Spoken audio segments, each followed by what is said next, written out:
অবহেলা আর এক নাম বেকারত্ব, যেখানে স্বপ্ন না ধীরে ধীরে ধুলোর নিচে চাপা পড়ে যায়। এটা শুধু আইনহীনতা নয়, আইনহীনতা নয়, কিন্তু এটা আত্মবিশ্বাস হারানোর এক নাম, যেখানে মানুষ নিজের চোখে একটা অসমাপ্ত গল্প হয়ে যায়। তবুও মনে রাখা দরকার, বেকারত্ব কোনো চিরস্থায়ী পরিচয় নয়। এটা কেবল এক সময় যার ধৈর্য চেষ্টা নিয়ে বদলানো যায়। কেন তুমি এভাবে বদলে গেলে?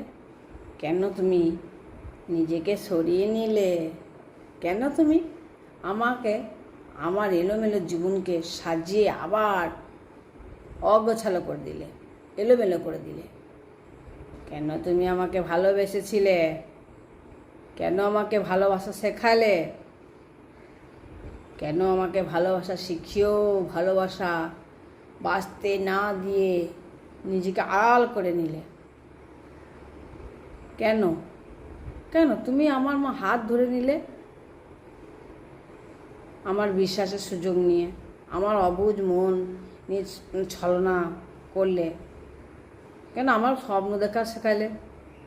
সেই স্বপ্ন ভেঙে গুঁড়িয়ে দিলে।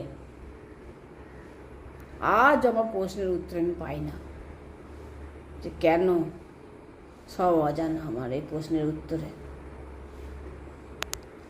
দেখবেন একাকিত্ব প্রথমে অপরিচিত মনে হয় সব কিছু কেড়ে নিচ্ছে, কিন্তু ধীরে ধীরে এটাই হয়ে ওঠে সবচেয়ে কাছের সঙ্গী।